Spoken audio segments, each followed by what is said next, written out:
Leadership is about investing in others. Whether you are at home, in the workplace, or in pursuit of your passion, equipping and shaping you to transform the world for Christ. Let us arise. We've got a history to write. Learning Biblical Leadership with Pastor Bharat Raaya. Okay, I said at 10:05, it's 10:04. In another minute that we're going to take off. Our God is a good God, a faithful God, a prayer answering God. I'm sure that every prayer of you has been answered. If your prayer has not been answered, let me tell you this very clearly, God has a purpose behind it.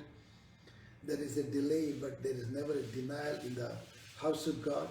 So please don't worry, He's good, He's gracious. Okay, so I just want to quickly give you a prayer point for Bhopal, as I kept on saying all these days that I'm in Bhopal. Tomorrow I'm leaving for Mumbai. The prayer point I want us to pray is this, that the Lord should attract people whom He has assigned to be part of the Crown of Life Ministries in Bhopal. God should attract, in various ways, various manners, various channels, that the Lord may attract. That's the prayer point I want to give out. Please pray as much as possible. We want to see this church flourish to His glory in the name of Jesus Christ. Well, if you remember very clearly that, I spoke on Tuesday, leadership nugget. Okay, very important leadership nugget we looked at last Tuesday.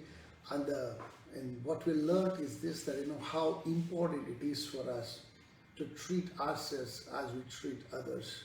If you want to grow into leadership, there is a leader in each one of us. I want to once again reiterate here, there is a leader in each one of us. If you want that leader to come to fore, and you want that leader to grow in leaps and bounds, you have to make some inner changes. I repeat again. Inner changes. What are the inner changes that you need to do? Number one, that you must look at yourself the way that you look at others. You cannot afford to be lenient. You cannot afford to be, sloppy with yourself when it comes to others, that you become very strict and you become somebody else. So that shouldn't be the case. You should see yourself as others, and you should not be harder. Rather, however, with whatever the measure of judgment, that whatever the measuring scale that you use for others, the same measuring scale that you should use it for yourself. When the people see you a cut above others, that's when they will follow. These are the inner changes that we need to bring in within ourselves. When you bring these changes within ourselves, everything about us must change. When that happens, we begin to grow into leadership. Okay, so you are ready to grow. That's when you're ready to take off into the leadership. Now today, this morning, I want us to do some things that will make you to grow. There are two nuggets that I'm going to give today. I want us to quickly take the pen and a paper and note down those two nuggets. What are those two nuggets? You need to grow into leadership. You need to grow within yourself, and you need to grow outside yourself. Inside, growing inside, when the growing inside is complete, that is when you're ready to grow out. Okay, so when you are growing out, what are the things that you need to do so that you can grow outside? What are the things that makes you to kind of excel? What are the things that makes the best in you to come out? Okay, there are two things which is very, very important for you to do. Number one, spend more time with people that you want to lead.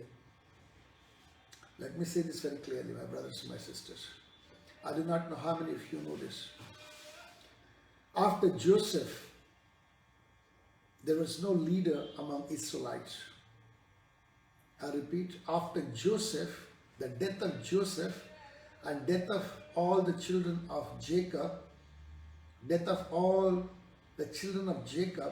there was not a single leader for 400 plus years until the Lord raised Moses. Because there was not a leader among Israelites, They had gone astray. They had no clue where they were headed to. They had lost their perspective. They lost their understanding. They developed a slave kind of a mentality. Why is it so? It's because there was no leader among them. When you don't have a leader, you tend to kind of miss out on the right perspective that you and I need to have. Are you getting what I'm trying? We begin to think like slaves. The children of Israel began to think like slaves. You know what? If you want to grow into leadership, that you should spend more time with the people that you want to lead. I don't know how many of you know this. A shepherd should mingle with the sheep. When the sheep smells the body, the scent, the odor, the body odor of the shepherd, that is when there is a comfort that comes into them. That's when they feel good. That connection with the shepherd and the sheep should develop. Many of us don't mingle with the people that we want to lead because of some of the weaknesses that we fear, that some of the weaknesses that we have that will be exposed. It could be anything to anything for that matter. It could be your insecurity. It could be your lack of ability to do a certain thing. It could be anything for that matter. That makes us not to expose ourselves, not to mingle with people. The more that you keep yourself away from people, the more the people begin to look at you as a stranger. Hope you are understanding what I'm saying. The more that you separate yourself from the people, the more people begin to look at you as a stranger. And strangers don't make a great impression. Let me say this morning. Strangers don't make a great impression. You too will end up losing out on what you could achieve in them and through them. Listen to this carefully, especially if you're into ministry. Don't reduce the gap between the pulpit and the pew as much as possible. That means to say that you are the leader. The distance between the leader and the follower, the congregation, the people that you're ministering to should be as small as possible. Or even in your workplace for that matter, you're the manager, there's a subordinate. Don't always sit in your cabin and talk to them. Once in a while, walk in their midst. Sit down among them, take them out for lunch, have a tea with them. Talk the usual banter. Just pull their leg, make a joke. Very, very important to socialize with people. Very important to mingle with people. That is when they begin to see you more often, and when they recognize that there is something about you that's a cut above them, that is when they begin to consider you as leader. That is when that you begin to influence on their life. That is when that you make them to see, rather force them, provoke them to see the good that is in you. Very important. You need to spend more time with people. After growing inside, you need to grow outside. How will you do that? When you spend more time with the people that you want to lead. That's right. Number two thing, don't stay in the same place for too long. I want us to open our Bibles to Exodus chapter 17 verse 5. And the Lord said to Moses, go on before the people and take with you some of the elders of Israel. Also take in your hand your rod which you struck the river, and go further down. He says a whole lot of things. There's certain more instruction there. He says that go on before the people. You need to move on. You cannot just get stuck in one particular place. Many of us don't grow as leaders. One of the primary reasons is this, that our ideas have not changed. We are not evolved. We are not evolved here. We are not evolved here because we are not evolved inside. We will have nothing to offer to people who follow us.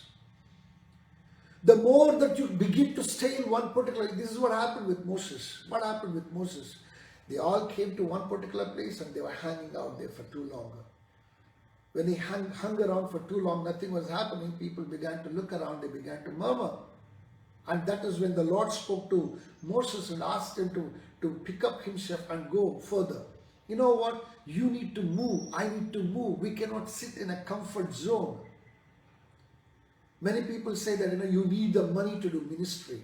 Many people say that you need money to do things. Let me tell you this, if you have a vision, if you have an idea, if you have the courage to carry out that idea, if you have that ability to take risks, that's what makes you to grow, not the money.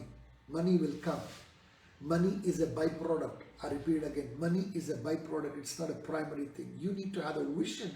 You need to have that eagerness to do something great. You need to have that fresh idea every single day. You need to grow above others. That's when people look at you and begin to grow with you. That's when people not murmur against you. Many people wonder that, hey, what am I doing? That what is it? I'm doing everything right, and why these people are murmuring still? You may think that you're doing everything right. Yes, you did whatever that you did right 10 years back, maybe 5 years back, maybe 2 years back, maybe 1 year back, 6 months back, maybe last week you did something. But if you continue to sit down where you were, don't have a plan for the future, if you're not leading them, if you're not bringing a new idea to them, if you're not challenging them, you will miss out that edge. You will have people murmur against you. My brothers and my sisters, don't do that. Another thing that I want to tell you, not always that you have an idea. Not necessarily that you always have a good idea. No, not necessarily. When you see somebody else has an idea, you take the onus of developing that idea. You take the onus of making that idea a success. Try doing that. Then you'll see how people begin to flock around you. People see you as somebody who promote them. When you promote them, that is when your promotion is coming. When you promote people's idea, when you promote somebody else's idea, that is when that you are promoting them, and that is when they will begin to promote you. It's a cycle. Understand this.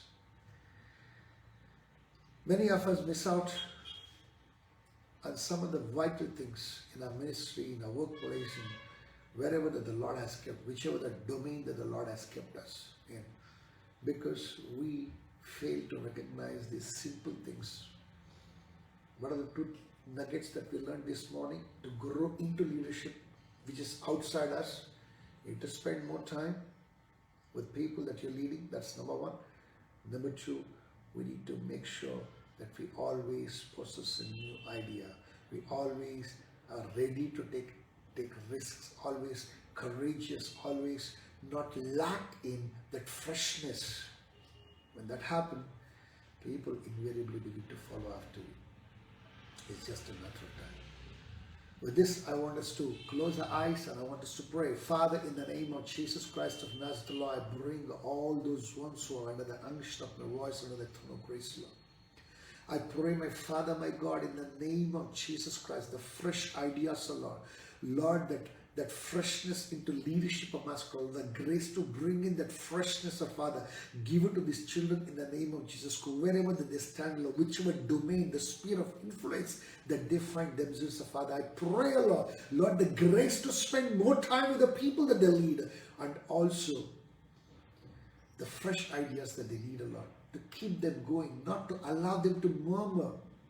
Give it to these children in the name of Jesus Christ. Lord, I pray every good and gracious thing that you have planted in them, may it come to flow, may it flourish to thy glory in the name of Jesus Christ.